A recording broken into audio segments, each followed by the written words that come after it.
The battle versus the war. Possibly the angle here, the chessboard here. I'm even going to walk through another example that's of two totally different opponents and tell you what I think Easy thinks that he's trying to do right here and what the outcome could be. I'm also going to separate the lead in from the battle itself, tell you the big difference there. Got some footage to bring up. Let me say this. Cassidy is super tapped in. He's super outside right now. Cassidy is going to watch this entire stream. Easy, you cannot watch this stream. I could say anything right now, and it's supposed to only just come across your desk. You're supposed to hear about it. Somebody got to text you or something. You can't watch this yourself. You want to know why? Because if I talk about this topic for 30 minutes, 45 minutes, that's time we expect your ass to be on camera. You could be spending that time to listen. I hear people tell, hey, he said he's out the country. He said he's doing this. I think I saw a Piper Boy say that. You know, he's on vacation. I don't want to hear none of that shit, man. Battle's been booked for a while. You are the algorithm, sir. You are Eazy the Block Captain. You have a channel. This has gotten a little bit out of hand. Okay. About 2 weeks ago, I saw Eazy the Block Captain tweet something like, I think it was after the face-off. I think he tweeted something like, all right, next week, I'm going to start my promo. And I replied to that, or I put out my own response to that. And I was just like, Easy. Cassidy is activated. Cassidy is outside. This is getting a little away from you right here. And that was just from the face-off. And face-offs are big pieces of promotion. They steer a lot of narratives. But I was like, this is getting away from you. I don't even know if 1 week is going to be like night and day for you at this point, coming off of the face-off. It was just my opinion. Fast forward, we still really haven't seen Easy. Still really haven't seen him. Cassidy has continued. Interviews, multiple platforms, Instagram, Twitter, everywhere. And when I say everywhere, everywhere I turn, I hear from Cassidy at this point. There's nothing Easy can do right now before the battle. I always say that there's 3 battles which complete the entire war. And actually, I'm even going to add on to like winning the war in a second when I get to that. But 3 battles. Leading in, face-offs, interviews, narratives, steering the fans, getting consensus, getting people on your side, whatever it's going to be. On the stage, which is the biggest piece, and then after. Some people try to still fight their battles after. I give one of the most recent ones that always sticks in my memory, which is Goods after the battle, waiting for the footage to drop and then putting out his blog with the pictures of him and his black father to go against Calico's round and Calico's narrative, right? Now, that blog that he puts up, it can't keep up with the views of him versus Calico, the actual battle, which is over 1 million views at this point. But he's still flattened that narrative and flattened that angle to a degree. Now you just got to look at the battle and just pick who you think was better for whatever other angles or whatever other bars, right? So that stuff is still important to do. So 3 battles, before, on stage, and after, okay? Let's stick to the before of what's going on right now. Shout out to Caps, man. This is everywhere. I seen it on TikTok. I see it all over Twitter. I see people reacted to it. And also shout out to Caps for being able to sit there under the pressure of Cassidy for like an hour. Yo! Some people saying this shit is like a fucking round that he's doing, but this is Cassidy's call out. Best rap, do the best everything. But these niggas be caught up, bro. You gotta focus on these raps they can't promo. If I'm promoting right now, I can't be working on my raps, right? I can't be going over my raps right now if I'm fucking talking to you, can I? I got to be focused on this. When I'm calling you when you sleep and I'm calling you to do the interview, can I be going over my raps or can I got to be doing something else, right? That means I got to multitask. I still got other shit too to do in life, but I got to multitask and do all that shit and be prepared like I am. So I don't got no excuses for these niggas. These niggas is little niggas. They don't got nothing to do. So what's the excuse? Why he not on your show right now? You don't know when he's going to be in there. You can't put after the show, oh, yo, I got him coming tomorrow at this time. Nobody don't know when That is true. That's true. Yeah, nobody don't know. I know that for sure. Nobody don't even know what's up with Bull. Yeah, nobody even know about his fucking whereabouts or what's going on. Is you cool? You alive? What's going on? Nobody don't even know. And that's sad when you got the biggest battle of the year about to come up. What is your issue? Everybody like, yo, that's sure he about to kill him. He's staying quiet because that's some dumb shit. Why you got to do that? You such a battle rapper. You so nice. You've been doing this your whole life. Why you got to stay quiet to kill me? It should be easy, right? I'm just Cass. It should be easy to kill me. Why you gotta fucking go into meditation and go into a cave and nobody can see you to prepare for me? What the fuck you gotta do that for? You already got smacked around with easy come, easy go. You should have started by then. You ain't respond from that. So you should still have a little bit of what you. See, that's the thing about Cass, man. It's just very hard to get around his points and the way he delivers them, and he fully believes everything that he says with super conviction. So when we spin towards Easy, and we already been saying what Cassidy just put that much more of a light on in this classic interview with Caps at this point, right? I said, nah, it's not total quiet outside. He's done a couple things. Now, of course, being in the face off, tilt your hat to Easy for that. There was a bunch of videos that came out of the face off, like the aftermath of it, them arguing each other's faces. That was a lot of views, a lot of promo, and people discussed that. But this is really energy versus the algorithm, right? Algorithm, the energy. Like, you're supposed to get that one plus this one and equal 1,000. Real shit. No bullshit. It's Cassidy and Easy, two people that they are very, very outspoken, transparent. They have platforms. They get on other people's platforms. So I went to Easy's page and I said, all right, let's go to the video section. And the last joint I see here is 13 days ago. It looks like a trailer for the trenches. Dope. Everything before that, all the way back to like a month plus, is trenches stuff. Okay. And this one right here, he's live with facts talking about Hitman versus Mook full breakdown 2 months ago. All right, cool. So you're not there. And it was the same thing on his live, people. He wasn't on his YouTube channel. Then I go to his Instagram because I see how much Cassidy's using his Instagram, which is a platform within itself. And I scroll down and I see, all right, you got some pin things. Those never count. You got some Cowboys and Eagles shit going on. Cool. We got the flyer up. Easy is nothing like some of these battle rappers that get their deposits and disappear. That's not the direction I'm going. I'm talking about you versus Cassidy. So I'm not shitting on what he has put up. But he's got the flyer up here. That's dope. Here's an angle that he's trying to use. And Cassidy actually spoke about this during his interview with Caps. But this is the whole thing with Gilly. Okay. You want to know what? Let's play it. Let's play it. He running around saying he the king of Philly. How though? Gilly don't even got a song out. Like, that's a silly question. Like, yeah. Gilly even. You feel me? Used to. It's back when he could come back this way. And the problem is, I don't even got no beef with Shorty. So why would Shorty even want to disrespect me, man? Like, don't disrespect me and then in the end try to clean it up because your brain finally came to fuck together off them drugs and you realized what you was saying. He running around saying he the king. Okay. So that's an angle. Easy puts that up, and that was 1 week ago. Caption says, lesson 1. I be wondering why he start hating out the blue, but he don't to everybody. We got all week. That seems to be one of the angles that Easy keeps alluding to. Hating. He said it after the face-off too. You was hating ass nigga. Hating. I'll tell you one thing though, Easy. You're not going to be able to paint everybody a hater. There's probably some people that have come out against you that really are legitimate haters. You know what I'm saying? Let's be logical here. But at the same time, your excuse for differences with everybody can't be they are a hater of me. All right. And I'm not even saying that Easy believes that. I'm just throwing that out there.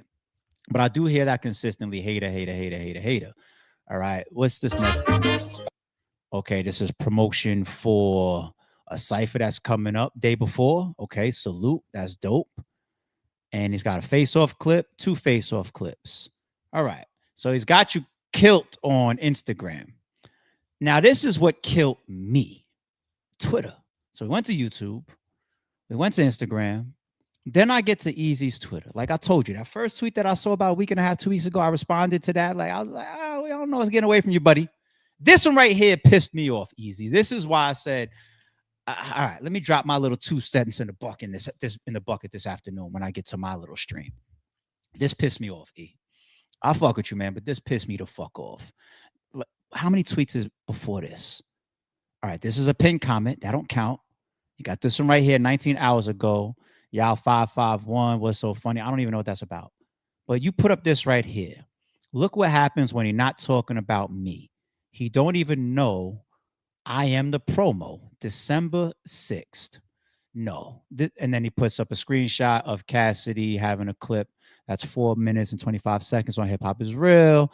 Cassidy pulls out, I don't even know what this is related to, but it's only did 2.7 thousand views. Cool.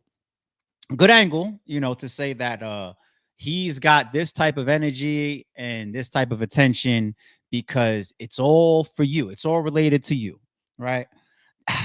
I mean, I could put a million battle rappers in the same spot as Cassidy that could say the exact same things to you that Cassidy is saying right now, and they wouldn't even do half the amount of views, wouldn't get as much, half the amount of attention, half the amount of buzz. I literally have people calling me confused today, yesterday, the day before, like, you think Eazy gonna get cleared in this? And that's one of Cassidy's powers. If you have him as an underdog when a battle first gets announced, somehow along the way, he's going to show you a lot of things to make you say, you need to question yourself. That's how Cassidy is. All right. So we got to ask the question, even to this tweet, E, that pissed me the fuck off. Do you really, really believe that Cassidy can only create this type of noise because Eazy the Block Captain is there? Because if he's got angles to go on, if he's got talking points, the way that he talks, the way that he rants, the way that he debates, the way that he argues, his believability as far as how he thinks about his own shit, you could tell he's not a lying type of guy. You could look at Cassidy's interviews, whether you agree or disagree, and say he believes everything that he's saying. And he could do that with a million people. We got to give Cassidy that credit. Come on. This isn't just because it's you and Eazy. That's when you get a little bit too full of yourself. And that's why I get like, come on, E. Stop that shit. Stop that shit. Now, E, you one of them niggas in battle rap. You really, really are. And this battle, I project to be 1 million views. Because it does take two. You got Cassidy. If Cassidy battles a 1SK guy right now, it's not going to get clicked like that. You are a part of this. Don't take this the wrong way, buddy. By the way, you don't got time to watch this. So, if this word happens to get to you. But, my nigga, don't act like this is all happening because you're involved. Because promo-wise, after the face-off, it's all Cassidy on his own.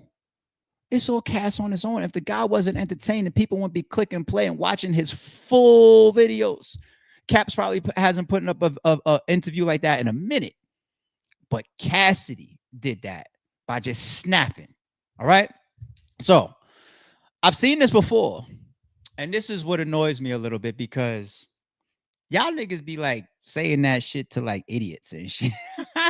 Y'all really be wanting people to believe some of this shit. Now, I get it, your narratives, and it's a chessboard. And, I kind of want Eazy at this point to, not show or make me believe that his hands are tied. That's my belief, right? And I think that when people say shit that's outside of that, it's just like, come on, like full of shit. Mook did this, but Mook did it for a different reason. Here's the difference between Murder Mook and Eazy. Now, when Murder Mook was heavily outside, going crazy on Hitman. Everywhere you turn, he's on Polo, he's on 50 Minutes of Fame, he's on Hip Hop Is Real. Contracts weren't signed yet, okay? This is the way we was coming across Mook. I went down in price for you because that's how much I'm going to beat the shit out of you, bro. Talked very heavy. Contracts were not signed like that. He's talking his shit, right?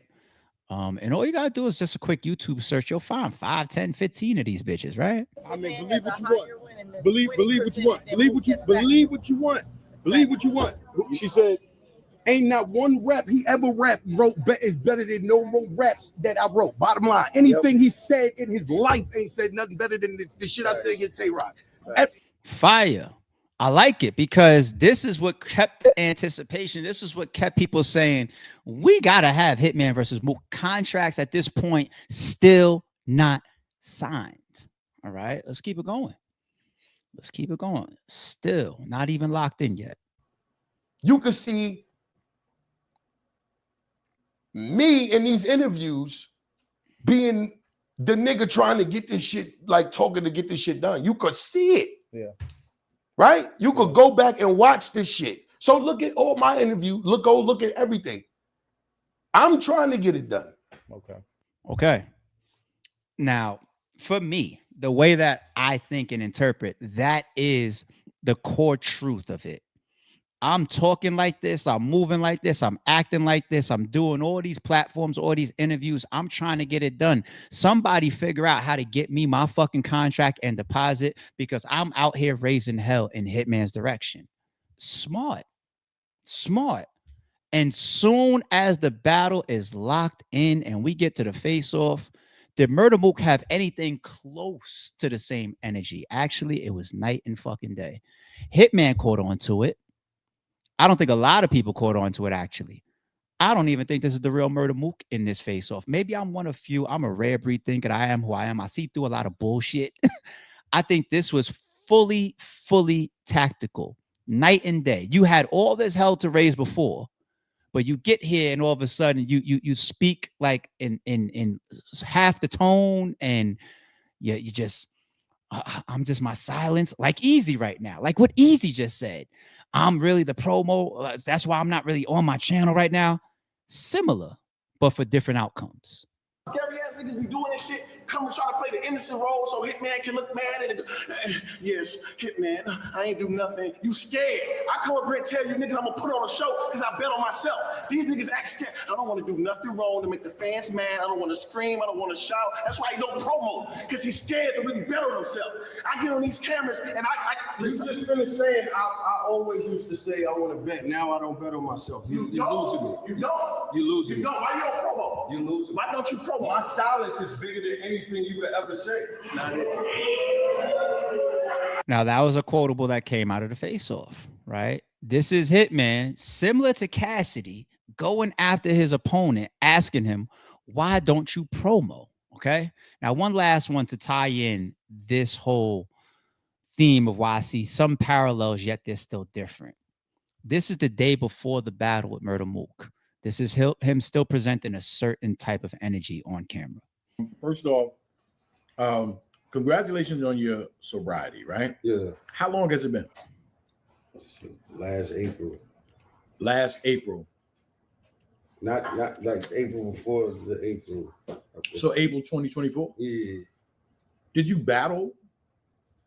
Who'd you battle in 2024? Arsenal in December. Okay, so Arsenal was your first battle. That, can you say that's the first battle? Because I forgot to even ask you that. Like that, which is a very high energy battle. But you see the title of this, Murder Mook speaks on how his sobriety changed his life and made him, I assume that's going to say like a better man. Okay. Here's a big difference. Murder Mook having that type of energy before the battle is locked in, and then saying out of his own words, like, you see how I'm carrying it out here. I'm trying to get it done. Pay attention, leagues, and like, duh, like I'm working, right? You can predict it. Hitman, you could predict that he's going to be loud. You could predict he's going to be aggressive. You could predict that he's going to come at you, right? I don't have to argue with somebody like that if I present an energy of, what you so loud for? What you arguing for? Why are you so hype? Man, calm down. I'm cool. And then you factor in at the time the public's perception of the biggest angle on Mook, the World Star shit, right? In his apartment, okay? So titles like this, interview questions like this, alley-oops like this, the face-off, him keeping that type of energy now that the battle's locked in, it all also plays into that theme. I'm calmer, I'm cooler, this guy's irate, I'm not out of pocket. I'm a new man. I'm sober now, etc. I complete sentences. There's literally comments in the fucking videos talk about it's a new man. He completes sentences now. I was just like, huh? He's got the same brain. He thinks the same. Mook is just a manipulative, smart bastard. You know what I'm saying? So the tactics of that, very, very smart. Because one of the opening bars that he said, soon as he starts his first round, is like, nigga, you know better or whatever. There it is. That's the real Mook right there. Rapping that shit, that tough shit, that gangster shit, that aggressive shit, right? So very, very smart. You handcuff Hitman to a degree, okay? You make him look out of character by you being calm and him being loud. You continue to push the narrative against the biggest angle that might be out there against you. And now I see Eazy almost doing something different, but I mean, something similar. But here's the difference in it. The difference is you're not taking off the table in this process of your silence one of the biggest angles that's expected, right? Now, there's stuff that I'm pretty sure is going to come to the stage that none of us have heard before on both sides, okay? But the most talked about angles that we're seeing in some of these interviews, as a matter of fact, I jotted some of them down. The Pottsville pigeon shit, okay? You not being from Philly, you got Reed talking, you got Zan, you got Muslim Poppy, you got K Walker, you got Cassidy, you got all these people. The whole Pottsville thing, it's going to be heard out. I don't know how it's going to be constructed, but it's going to come in one form or another during one or two of them rounds, right? And it's going to be listened to and heard out because that's the momentum that has been given from the face-off and then all of this promo and all of this talk that Cassidy is doing. Another one, what block you from? Battle rap is about the streets. It's an aggressive arena. You know, God forbid you take that stage and you don't got a whole bunch of murder, death, kill shit in your bars. Some of the softest niggas that never been into nothing catch a million bodies in their rounds, right? That's battle rap, okay? Your name is Eazy The Block Captain. Now, I'm not saying fight Cassidy's narratives by going to the block right now and serving a couple people just to prove your name. No, you know what I'm saying? But the whole what block you from, it also leads into the whole theme of you're not from Philly and the Pottsville stuff or whatever. But he's already shooting at some of your strongest angles and bars, which be street shit and drug. We be wanting to hear like him versus who with the drug rap shit, with the drug bars. Niggas be creating drug bar matchups for Eazy. Like, yo, he might be the best to do the drug bars and the Confederate flag, and he never got raided once, and he walk on water, and right? So he's shooting at that with the what block did you from shit. The gun tossed by Zan's bag. So I don't even know what to make of that. Like, my first time hearing that was when I was interviewing Cassidy. He's doing it in his promo run. It's just like, wait, what the fuck is that? What are you talking about? What details? I don't know. That can just be some regular shit. It could be some shit that maybe is getting exaggerated, or it could be some shit that's just like, oh, people got to question what you did. I don't know, but you're not even giving the people anything to counter it. There's no counter punches being thrown. Trench's battle is writing for you, right? So he jumps out there saying that he wrote from you in the studio. And I think that a lot of people is not going to put too much stock in that because it's music and creative writing process of like people collaborating on a song. I think it's the same way they would look at a 2-on-2 battle. You expect some collaboration. I'm going to write this leading bar, bridge it to you, and then pass it to you, and then use. That's how it goes. 2-on-2s, people would give the same pass, let alone in the studio. But now he's saying the trenches battlers are coming out against you. And anybody would be a fucking naive fool to think that Cassidy, he's already telling us, is not getting all types of information from the trenches. There was people that were in the Bags and Bodies mansion that Holla was finding out that Mook was reaching out to for Bags and Bodies behind the scenes dirt. It's the same thing here. But in this case, I don't even know if Cassidy's reaching out to them or if they're just like, you know what, this is our time to fucking take a shot at Eazy. Cassidy, here's some information from you. So then you got Cassidy jumping into shit like the next one of the trench battlers paying for their spots, paying for their footage. This is all the type of stuff that Cassidy is just saying in interviews. Just random narratives that it just becomes too much. It's not just the Pottsville thing.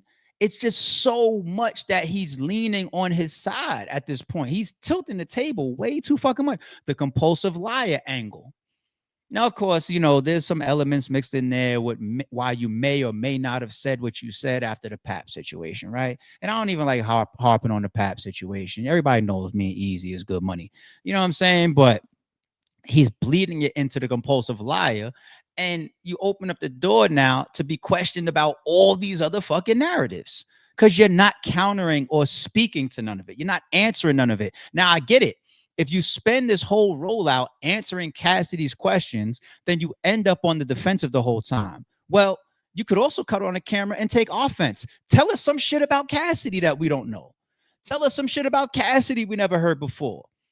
You know what I'm saying? You either are from Philly or are in Philly a lot or went there a lot. Whatever the truth of the matter is, you must know some people there, right? The same way he's speaking with a million people getting information. You can't get nothing on Cassidy. You can't do none of this. Turn some of the something. Tell me something about this nigga before the fucking battle, please, if you can. Real shit. Tell me something about the nigga. Make me look at him or make me ask Cassidy a question before the stage. You are the algorithm. You have a channel. You love to do interviews. Easy. At this point, man, I'm just keeping it 1,000 because, before politically correct. And now I'm just like, yo, my nigga, this is Cassidy's work. He's got your hands tied. That's my opinion. He handcuffed you, B. He got you quiet. This ain't no, I'm really the energy. Look, he got to talk about me. No, he shut you up. That's he shut you up, my nigga. Energy versus the algorithm, right? Let's talk about the war versus the battles. Now, I told you what I think my 3 battles are. All right, and I got another clip that I need to play in a second too. Hold on, let me just bring it up here. Fuck it. The battles. I already spoke on what those are. The 3 to me. The war. There's 2 major war wins that I tend to see in battle rap, right? What I mean, make sure you guys are on the same page. Like let's say losing a battle or the battle and then winning the war, okay? The first one, obviously, is when there's nothing going on between the 2 opponents. And you simply get up there as a battle rapper to compete at who is better, who's a better lyricist, who has better bars, who has all the other better elements, stage control, aggression, performance, crowd control, all the things, all the elements of a great battle rapper. You just prove that you're better. You just prove that I beat you today. The fans give me 2 or 3 of the rounds. I won, clearly, right? You could win the war like that. Especially because the battle, which I once again believe is going to be at least 1 million views. I don't know how long, maybe 6, 7, but it's going to be at least 1 million views. If you win that battle and it looks like it's a grudge match, well, definitely on Cassidy's side, a grudge match at this point, nobody wants to lose that. Nobody wants to lose. Eazy would love to walk off that stage and say, look at all that shit Cassidy talked, all that shit he did. And I proved it by winning the 1 million view battle because none of the interviews, none of the Instagram posts will have the lifelong longevity of the actual battle, and they won't keep up in views. I've said that 1 million times. Okay. So that is one of the wars. The other one is when something happens in a battle, even if you lose or win, but it follows you. It follows you. That's a way to lose the overall war. That's why certain people still do things after the battle, put out certain blogs, do a bunch of interviews, try to expose somebody further, try to continue their plight, go on platforms to speak their piece. That things continue after the battles because it's still the combat of what I want people to believe. Okay. Now, if you get up on that stage, and this could happen to Cassidy, the same way it could happen to Eazy, and something is said that follows the person for the rest of their career. Everybody always wants to talk about the skinny dipping or the breakdancing or the paperwork or the you got punched or right. It follows you ever. In this battle, I would bet money one of them, if not both of them, are going to say things that we haven't heard before. People are asking, has Cassidy showed his whole hand in this promo run? I don't think so. I don't think so. Cassidy's always been a smart guy. When Cassidy blacks out in these interviews and it sounds like he's on these epic rants, whether you believe the stuff that he's saying or not, all you gotta do is hang out with the guy and build with him. Go hang out with the guy. Go chill with him for a little bit. Go exchange ideas. Get on the phone with him and talk about things that's not battle rap. Talk about the world. Talk about society. You'll see how intuitive and how smart Cassidy really is. Socially as well. Cassidy's not showing his whole hand in these interviews. And Eazy's not showing his fucking hand at all, other than I'm going to call him a hater. And I'm going to paint that at some point in my 3 rounds. Okay. So the war is right in front of y'all. And the outcome of that will be based on the lyrics. Now, to Eazy's point, this might sound like this is a pro Cassidy stream, and it is, because I wanted Eazy to be outside this whole promo run. Eazy, if he comes with 3 hellacious classic rounds that clearly best Cassidy, it will overshadow this whole promo run. It will. You will go down as the guy that clearly dragged Cassidy. Then, if you have 3 hellacious rounds, it just 30s him and just puts him in a bag, you will overshadow that stuff. But the wars, like I mentioned, could be the stuff that's left on people's jackets after the fact. And that's one of the reasons I feel like Eazy is quiet. I feel like Cassidy's playing around in areas that Eazy doesn't want to argue against. So that means that the bars could hit. And I'm not saying that they're all true, you know what I'm saying? But Eazy, you got us believing that a bunch of the things that Cassidy is saying is true. So that's going to amplify the angles, buddy. All right.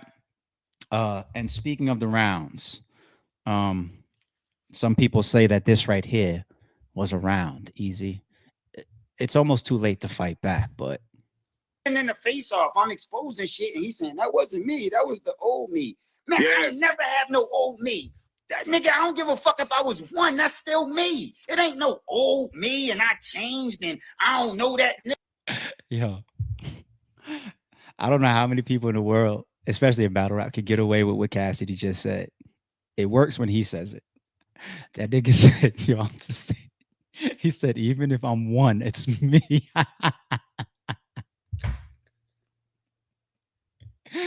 Yo, that nigga brain moved too fast, B. Nigga, no, it's still the same fucking me. Fuck is you talking about? That's some fake nigga shit, bro. That's corny. You need to be saying that's corny. Having 3 parts in your beard, that's corny.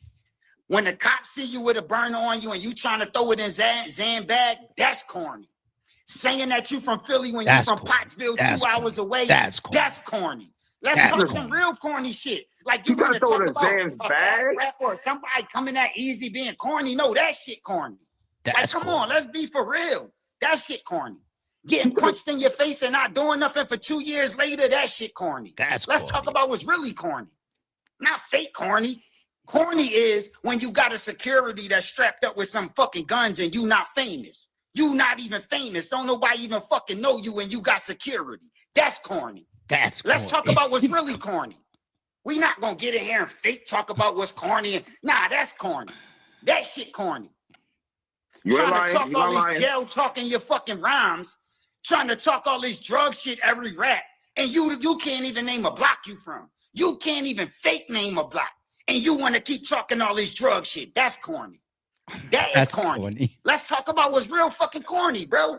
Come on, you talking about a nigga talking about him doing corny shit is corny. No, that's commendable.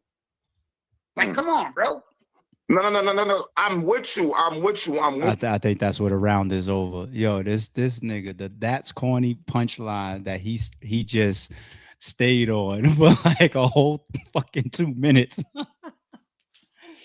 Anyway, one more before we move on to the rest of the topics, people. I had somebody ask me today, if the battle was 90 seconds. Um, I don't know if that's going around. I heard that a couple bloggers might have been mentioning that. I didn't get no behind the scenes information. I didn't text Cass. I didn't text Easy. I didn't hit Chilla. I didn't hit Kenny. I'm just gonna go purely off of common sense. Number one, Easy's not really a 90-second battle rapper to me. I don't remember how long the disaster rounds were. Maybe those were a little bit shorter, but Easy's not a 2-minute battle rapper to me. Cassidy is nowhere near. No, I said 2 minute, a 90-second battle rapper to me either. He's not. All right. The biggest factor, though, regardless of both of those guys' style, is how much the battle cost. No league spends the money to book a Cassidy versus Eazy the Block Captain, and it's only 90 seconds. The type of money that Cassidy makes and the type of money that Eazy makes, and then there's 10 battles on the card. And this is the main event. This is the anchor to the whole card. You put together this 10 battle. If you spend all of this money to invest in this, what is it coming up next weekend? Not this weekend, but the following weekend. And the main event is 90 seconds. TBL shouldn't be a league. Okay? They're not that stupid. Impossible. Fucking possible. Okay? What do we got here? Cassidy been entertaining, promoting the battle, but at the same time, all his material will be about the same thing, a bunch of Pottsville bars. I disagree. I don't think Cassidy shows his full hand. I think the stuff that he has put out there, I think no bullshit. I think the stuff that he's already been saying in interviews, one area that it definitely strengthens for him is them battling in Philly. You know, Cassidy should have the crowd. He is the bigger name, the bigger artist, right? He should. Yeah, I mean, but when they get into that fucking it being in Philly really is a big deal. If this was like at neutral grounds, all of this stuff would be a little bit different. You know, we would all listen to it, but in that building, it can steer like home field advantage, like how we want to fuck with somebody. It's like going to somebody's away court and getting booed at the free throw line, you know? So if he got everybody in there feeling like this nigga ain't from Philly and blah blah blah blah blah blah, like he's gonna get that much more love and courtesy for being, you know what I'm saying? So the lead-in will at least do some of that for him. And then he's got to construct all the angles, the punchlines, the schemes, and everything in a way where it hits to the people that's on the stream and in the building. And that goes for the angles that we have heard as well as the ones that we haven't heard. Okay. Easy's going to be easy. Easy. I know Cass would debate with me, but Easy is a great fucking battle rapper. He's one of the best on the scene. Period. There's no question that Easy's going to give you a great performance unless he's just got so much pressure on him right now, or his mind ain't locked in for whatever reasons, and he gets up there and chokes.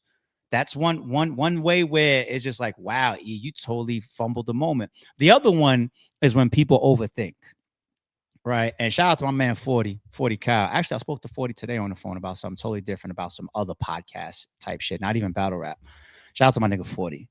But I'm not saying 40 is not a great battle rapper. 40 is capable of getting in there and catching dubs, of course. But Ill Will wasn't anywhere near his A game when he battled 40 Cal, because I think he overthought it, right? There was like a different circumstance there that Ill Will, I think, is preparing for, maybe was on his mind. I'm not getting this from him. I'm just an analyst of this shit. You know what I'm saying? And like, I watched the face off of 40 Cal and Ill Will that was on Champion. Shout out to Black. I watched some of their lead-in promo, you know, some of the energy that was in the air. And then I watched how Ill Will performed and some of the directions that he went in. I think it was different because I'm battling this Dipset guy that's returning from the Fight Club and nobody knows what 40 Cal is going to sound like. I think he overthought it. So we didn't get an A game or the best type of Ill Will.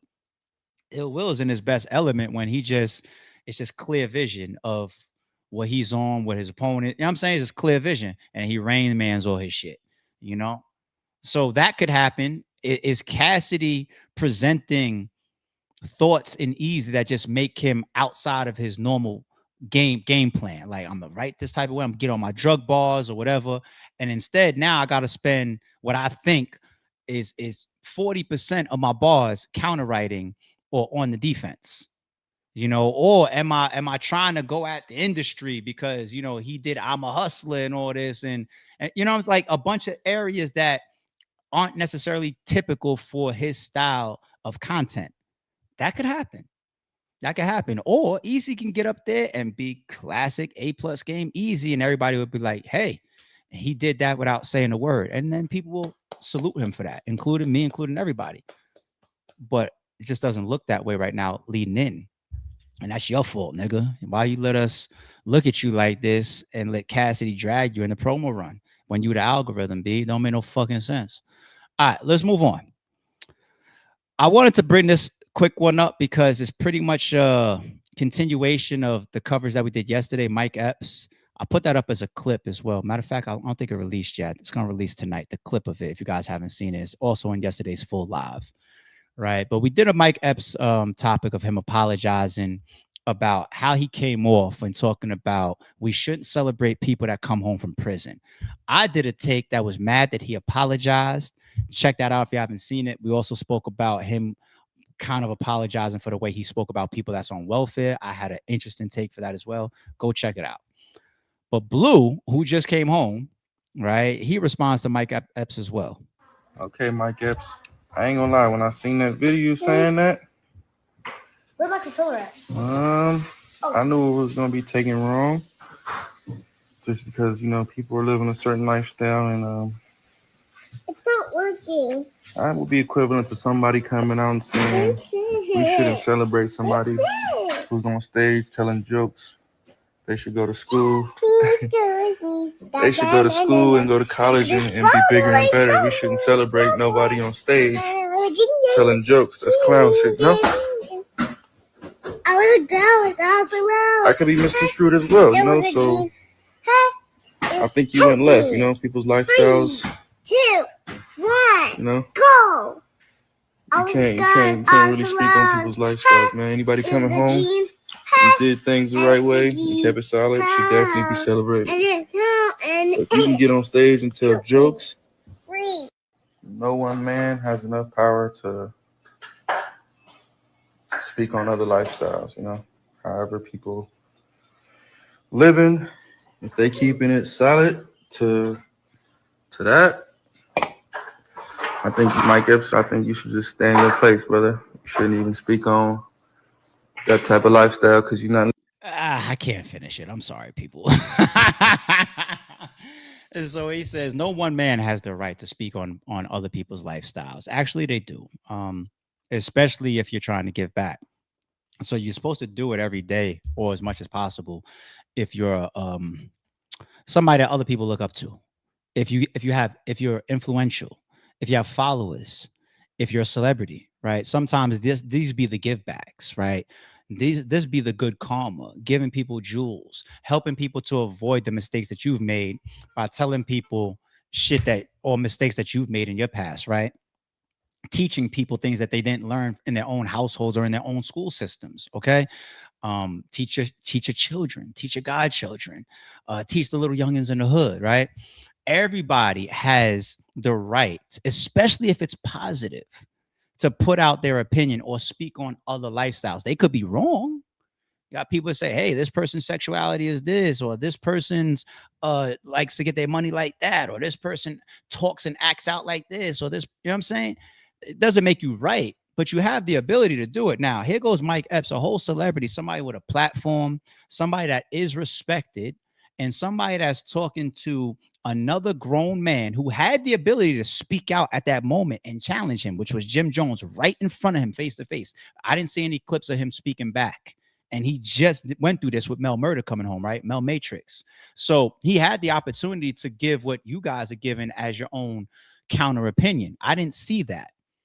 But Mike Epps' delivery and his point about that is so much bigger than you guys are grasping onto like a Blue, because you just came home and you're offended, especially if you feel like people are giving you more interviews, more love, more attention, celebrating you, clapping their hands for you. Blue was allegedly involved in, like, it was a shooting, wasn't it? Wasn't he on with some streamer talking about, I apologize, I didn't have to shoot that man, and he giggled or some shit like that? I didn't even like that, to be honest. Like the little giggle that he did with it, like, all right, cool. But the overarching message of this shit is, don't celebrate these people or think it's cool, because what the position that they was in the first place is something that we're supposed to avoid. Now, last but not least, this is where Blue fucked up his whole statement. He starts off by saying, or doing a comparison, what if people said they shouldn't celebrate you as a comedian, they should go to work instead, or they should go to school instead? What? Hey, Blue, I know you're smarter than that. Trash example, trash fucking analogy, trash debate opinion. Hey, knock on. Hello, Marty McFly, anybody home? Being a comedian is an honest living. Okay? Going to prison means that you were convicted of breaking some type of law or doing something wrong. I know there's innocent people in there. That's a whole nother fucking conversation. Okay? But you self-admittedly on a stream, you shot a nigga. You shot somebody. Okay?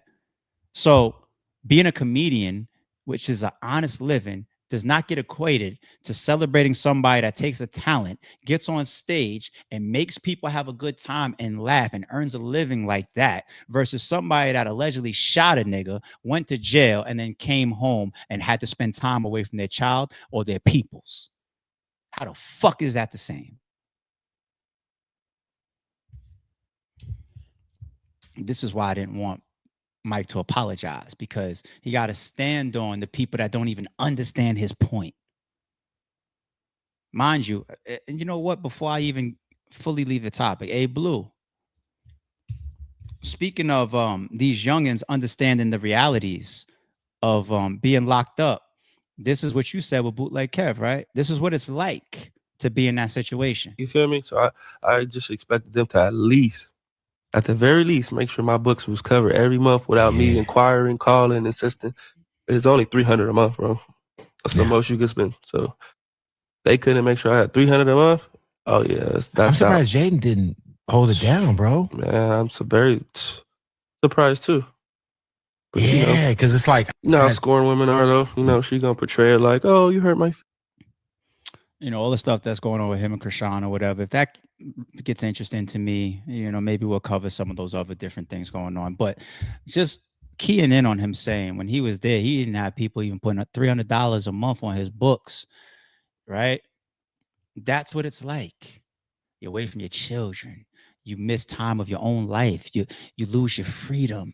Your BM or your wifey starts getting fucked by your best friend. You lose your job. You lose your money. You lose whatever you had going on. You got all this. People lose their houses. They spend all this money in legal fees. All this type of shit going on. All this type of stuff going on because you got to go sit down.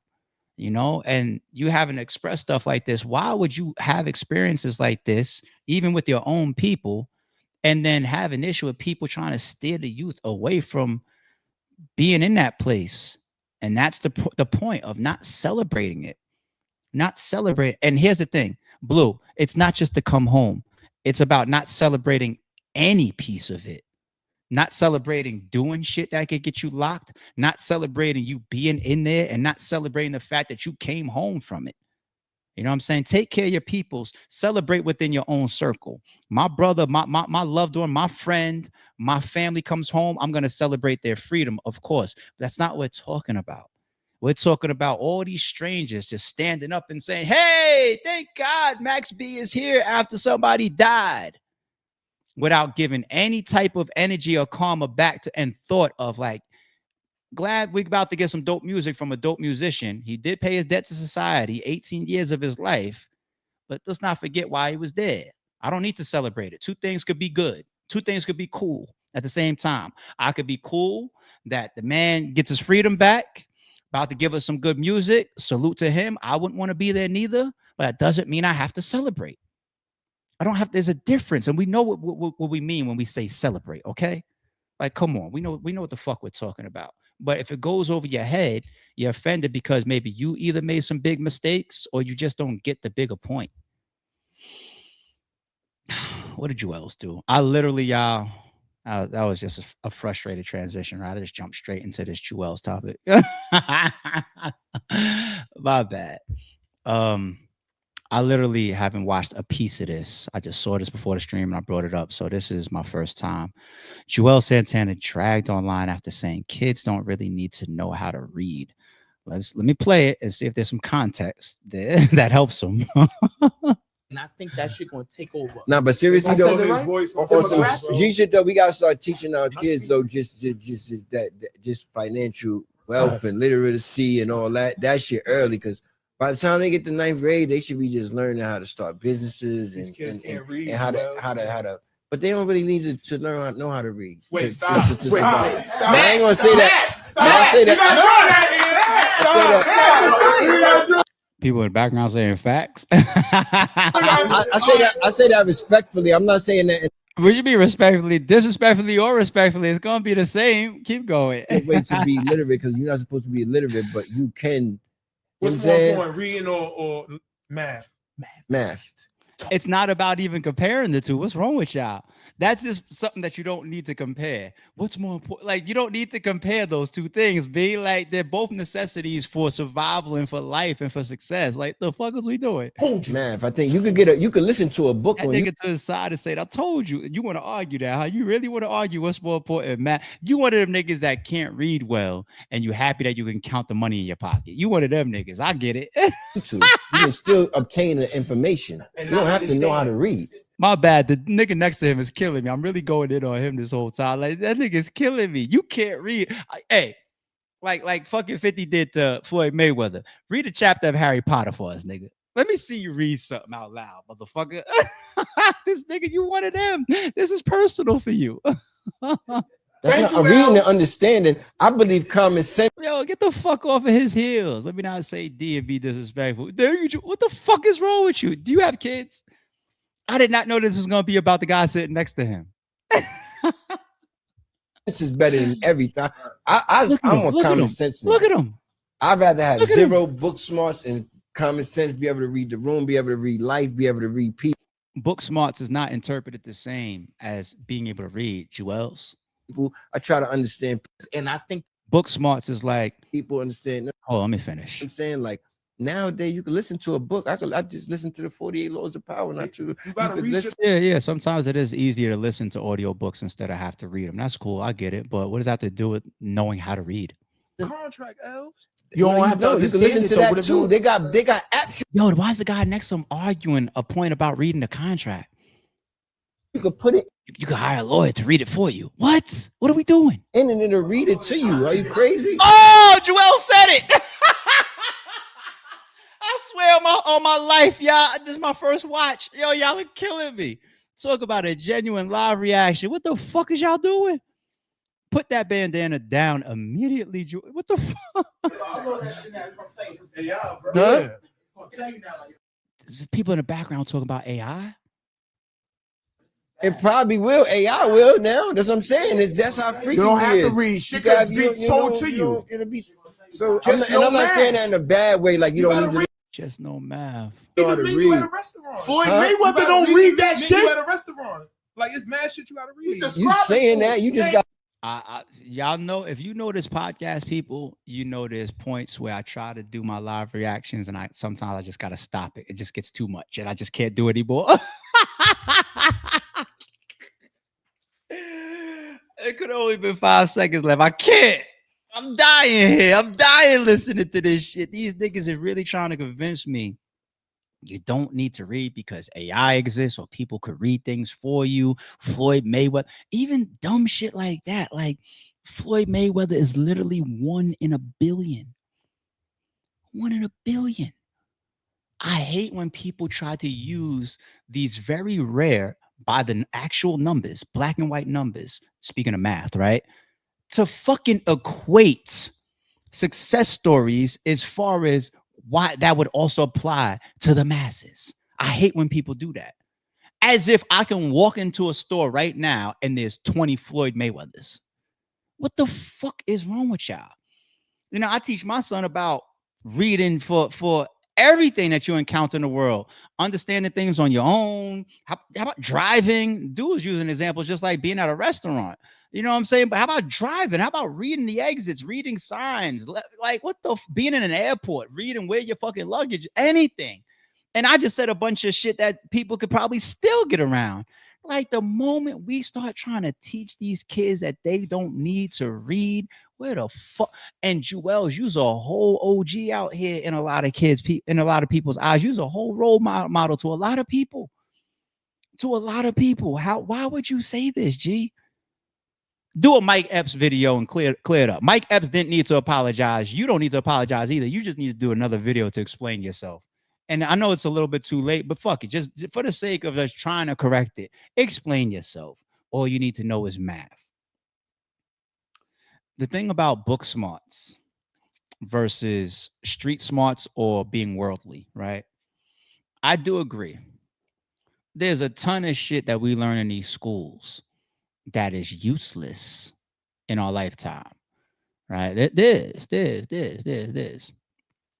For certain people, even learning another language, because you have the ability to escape other languages, whether it be in the work world, whether it be based on where you live. I can choose to live in America, especially certain states and certain areas, have certain jobs where I will never need another language. And there's also a shitload of jobs in the world where they're like, are you bilingual? Hired, you know?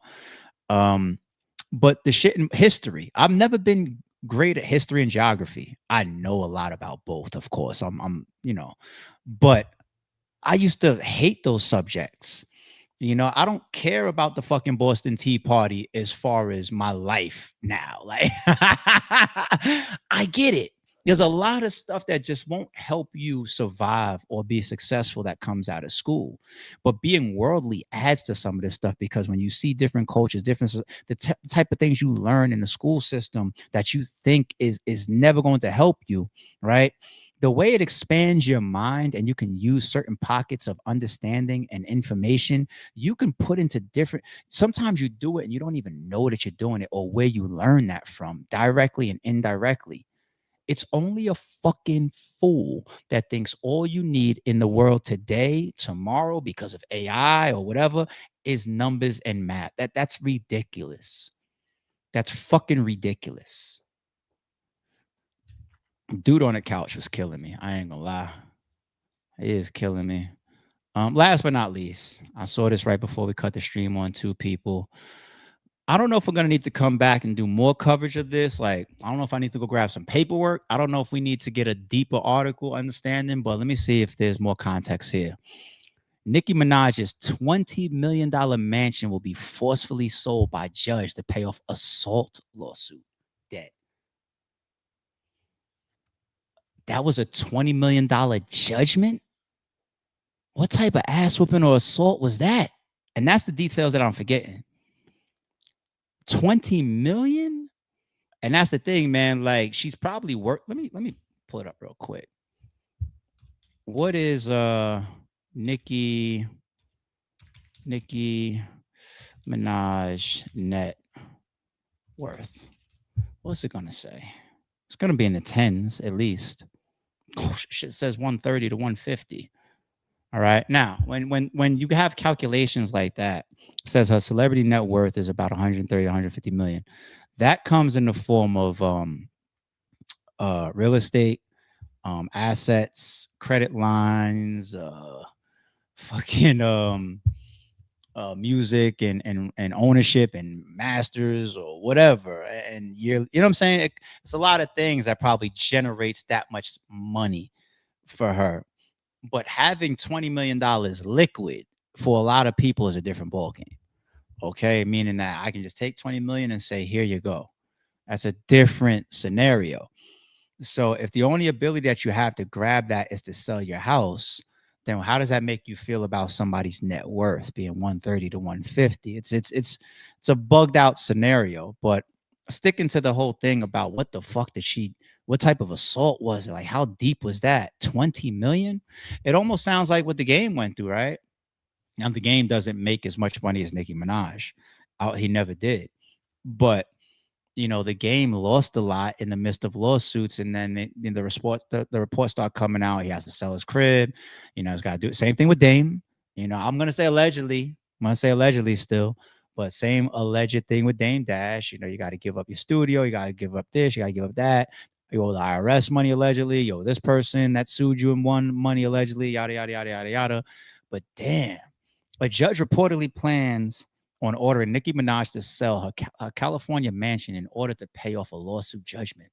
On Monday, November 24th, which was yesterday, Rolling Stone reported that Los Angeles Superior Court Judge Cindy Panuco made her latest ruling on the case in which Nicki owes five. Oh, what is that?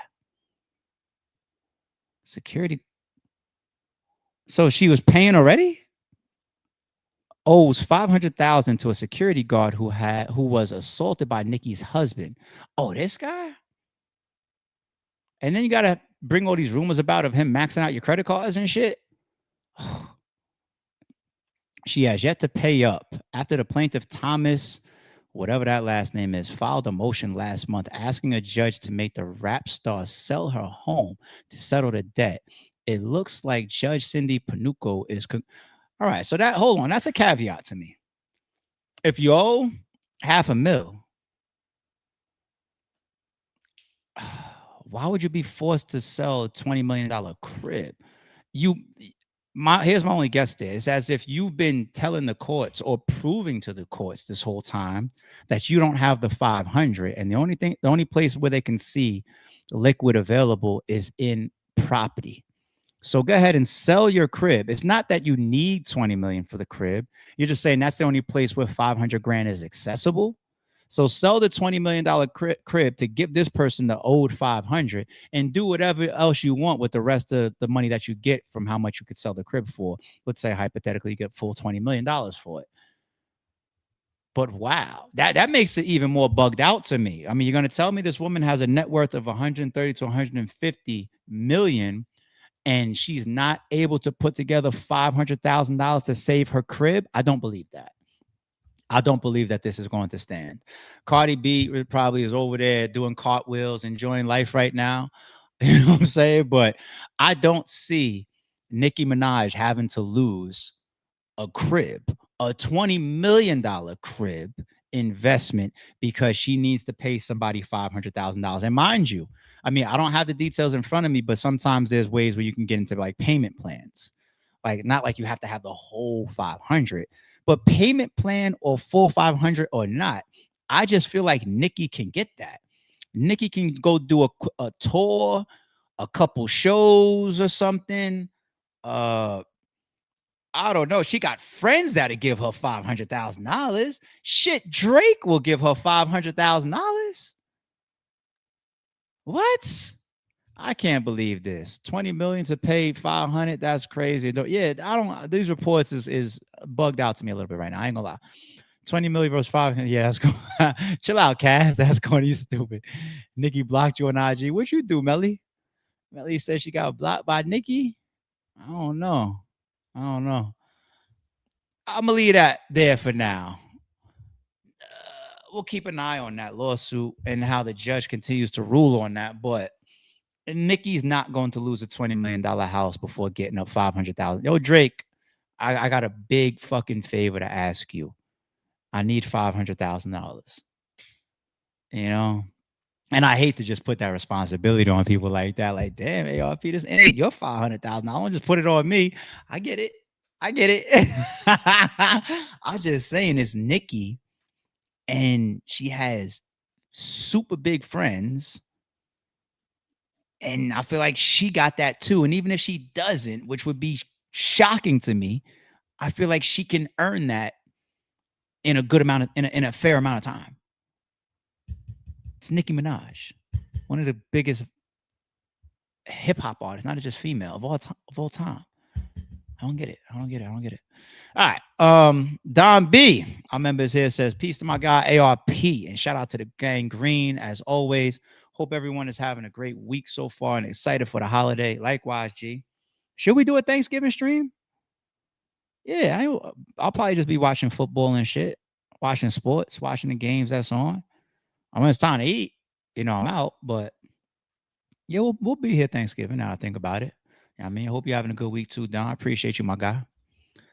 Don Bean also says, "Are my eyes deceiving me, or is it over 300 people in here?" And whenever that was, when he posted this, 30 likes is nasty work, people. That is nasty work, man. You guys are not supporting the pot. You guys just sit there quiet and just watch or listen without just hitting that little thumb button. That is crazy. I appreciate y'all tuning in, but god damn, that's not a lot. It's just ding. It's not gonna hurt you. It don't take nothing from you. It won't mess up your phone, won't mess up your algorithm, nothing. Damn, y'all. Cassidy been entertaining, promoting the battle at the same time. All his material will be about the same. So we did speak about that. And that's why I say I slightly disagree, but we got to see. I ain't writing for Cassidy. I didn't hear him rap his rounds. I heard him rap like 35 minutes of bars towards Eazy. And then like a week later, he told me he scrapped it, So, and I've always been like that. I like to hear things fresh.